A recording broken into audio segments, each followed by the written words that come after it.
everyone. Welcome to another edition of Bleeding Cool Shatter Comics Edition, where we're getting together with a couple of comic book people to talk about comics for the books for the comic book site. Imagine that. So weird. I am Kaitlyn, the head film writer here at Bleeding Cool, and I am joined by Jeremy. Hello, I'm Jeremy. I write about collectibles for Bleeding Cool. And Josh. Hey, hello, I'm Josh, and I write about them comics for this comic book site at Bleeding Cool.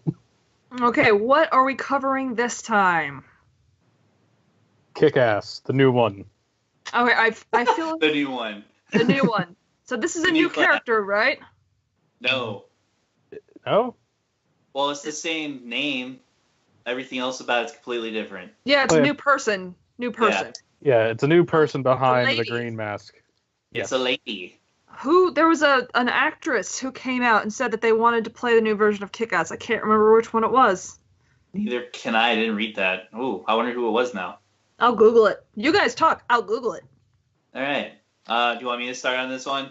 You can take the lead. Okay. I thought it was a pretty good first. You've gotten in a really long, over inked. And you could tell that he got to take his time on it. So I really appreciated that a lot because I'm a huge JRJR fan. And after reading Silencer last week, I was dreading this book coming out because I didn't think that there was any way his art could be good in this book. And it was. I was pleasantly surprised. Mark Millar, I have a love and hate relationship with his writing. I enjoyed the first Kick-Ass book. I did not enjoy Kick-Ass 2. In movie or book form. I did not really enjoy Hit Girl all that much for reasons, I guess. So I was a little nervous that this was coming back. I really liked it. I thought it was a good setup issue. Gave us all the important characters. It gave us all of the important settings. It introduced us to a new world while somehow simultaneously making it feel very familiar. That Kick-Ass costume is so iconic now with the greens and yellows that I just felt right at home when I opened the book and I saw it. And overall, I thought it was pretty enjoyable. I found it. It was Mark Millar. He said he wanted Tessa Thompson. Oh, of course, because who doesn't Valkyrie. want starring in I was all about to say Tessa Thompson in all the things. I'm okay with that. Only I'll if just she cast her as carries everyone. A bottle of alcohol with her at all times. That would fit right in with Kick-Ass, wouldn't it? Yeah, until I finish this bottle. It's like this big. Yeah,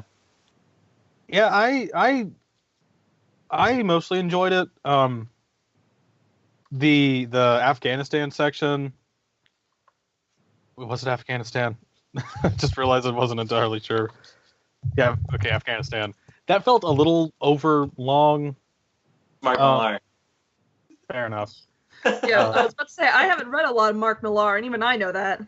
All the rules go out the window when you're talking about like overblown Michael Bay type storytelling. It's Mark Millar, and that's sometimes to his credit and sometimes to his detriment. I mean, I'll go to bat for a Civil War story till I'm blue in the face. Yeah, me too. I love it. Poor things. Yeah, I thought that section was a little overlong. It had kind of those little moments of Millar feeling like he's trying to get a little edgy. Mm. There was a couple of Yeah, like, I was about to say, anytime Millar feels like he's trying to get edgy, that usually means he's about to get really xenophobic or really racist or really sexist. Oh, it's funny that you mentioned that actually, because yeah, a lot of newer stories that try to take a look at anything from the War on Terror, at least generally, try to be somewhat nuanced. There's nothing here. It's like one of the main character's squad mates, the new Kick-Ass. One of her squad mates is being held hostage by three brown bearded men in turbans, and there's no humanity assigned to them, and even after they're dispatched, there is a horde, and that's the only way I can describe this. Just a horde of more brown bearded men in turbans at the door trying to break in. And it's I get that, you know, you're not trying to make a story about the War on Terror, but you still have an extended section, and it's a little uncomfortable. It's like, oh, okay, this is how we're doing this. This is like, you know, Call of Duty, Modern Warfare level of like, just, you know, they're the bad guys. And he also drops a racial slur in there that was a little surprising. Oh, what a shock. It's a Mark Millar book, and he has problems with brown people. I'm so surprised. This is my surprise face. But that rather notable flaw aside, I did enjoy once it got back to the States. Yes. I enjoyed this character, and forgetting the names again. I really liked her interplay with her family. Yeah. And I like that she's putting on the costume for a reason. The original Kick-Ass, he did it because, you know, it felt like the book needed a hero, so he put on a costume. I mean, that's not why, but that's what it came across as. This Kick-Ass, she's doing it because she's been put out on her ass, and she realizes that she needs to do something about it. She needs to do some kicking. Yeah, she needs to do some kicking of asses, and she definitely does the kicking of not just the asses, but many other appendages in this book. She mows some dude in the eye through his sunglasses. It's awesome. Yeah, it's really gory, and I dig that. It's Ramita can definitely like even make things that like in other comics wouldn't be that off, like that kind of cringy. I mean, that's not the right word, but that kind of like, oh wow, that is surprisingly gory. Like, she hits one dude in the ear, and you just get this like, you can see his cheekbone probably crushing a little. Ugh. And I dig that. I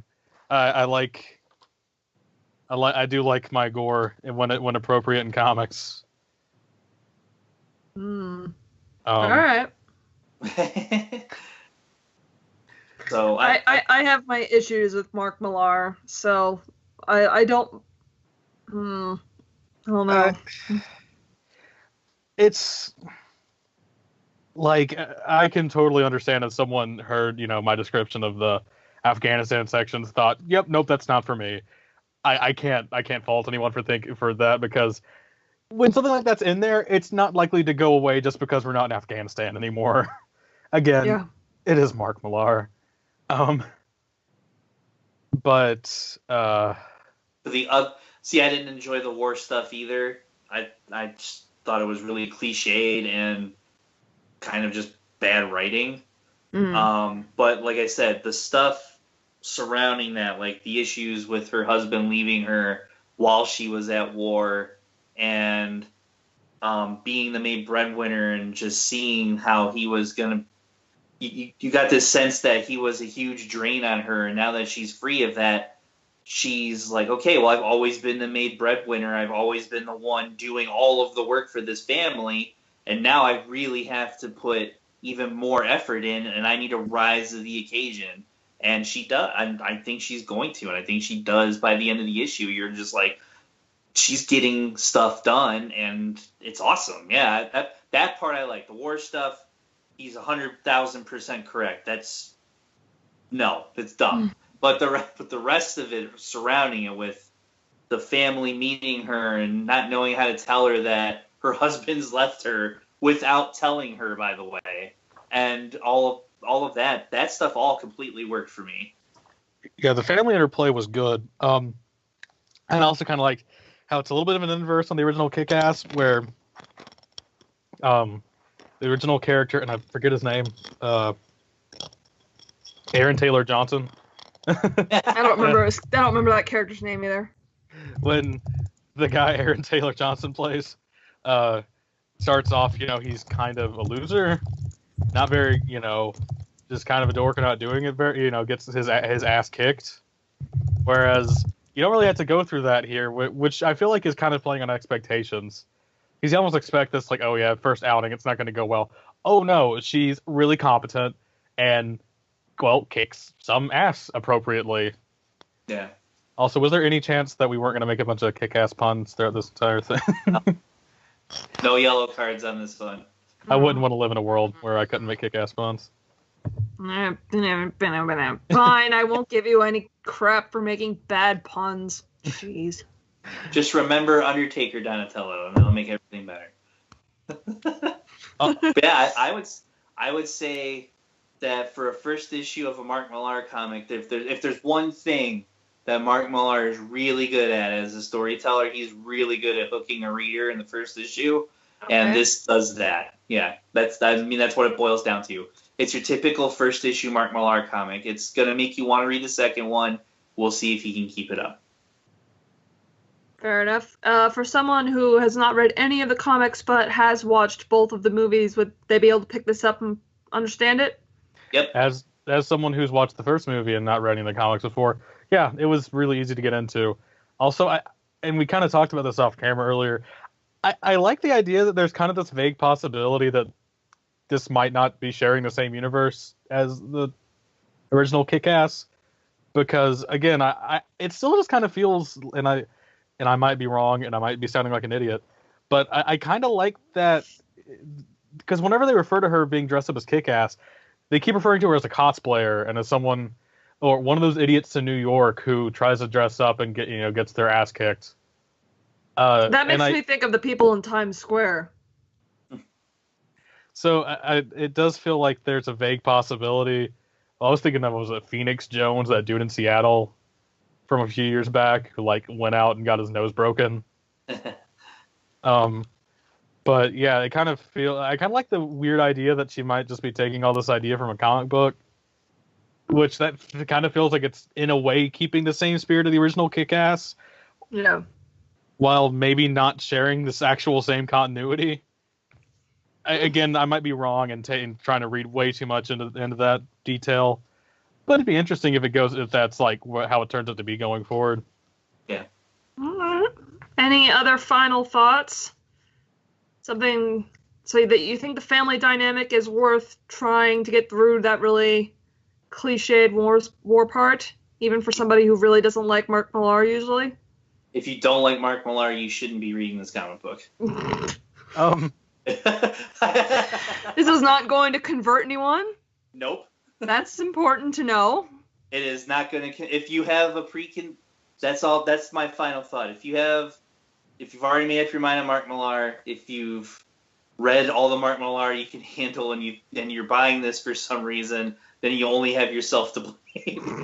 I will slightly disagree. That's some serious grade A victim blaming there, Jeremy. Goodness. Bad. Dr. Voodoo says bad.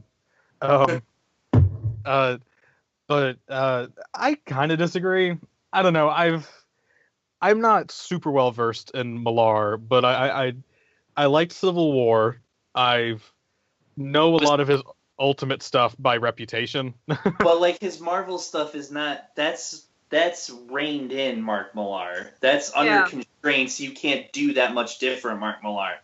Kick-Ass is the world is your oyster. Do whatever the hell you want, Mark Millar. I'm thinking the Mark Millar that wrote the really xenophobic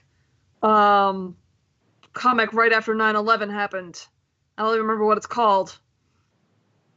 And and just I don't know. I have issues with him that. Yeah, as far as that's concerned, if you're talking about his superhero work from Marvel, then yeah, if that's all you've read and you want to pick this up as your first creator-owned Mark Millar book, that's different. But if you've read Mark Millar's creator-owned work before, especially the previous Kick-Asses or Kingsman or any of that stuff, this is exactly the same. It's no different. So if you're buying it expecting Civil War Mark Millar, you're not going to get that at all. But if you're buying it because you've read the other Kick-Asses or you've read, Superior or Reborn or any of those other books, you're getting that Mark Millar. It's unhinged, no restraints Mark Millar here. Not you're working in the Marvel system, Mark Millar. We'll let you get away with a little bit, but you're not going to get away with that much. That's what I would say. All right, fair enough. And I'm willing to defer to that since I don't have that much Millar experience. Millar spins? Okay, you could give me a yellow card for that one. God damn it, Jeremy. Where can people find you? You can find me right here all the time, writing for Bleeding Cool about toys, because obviously I shouldn't be trusted to talk about anything else. Clearly. And Josh? I'm also found on the Bleeding Cool, writing about comics and complaining about comics and things of the sort, and also on Twitter at Josh Davison Bolt. And you can find me on Bleeding Cool talking about movies and TV, and you can find me on Twitter at Katie's Movies. Have a good night, everybody.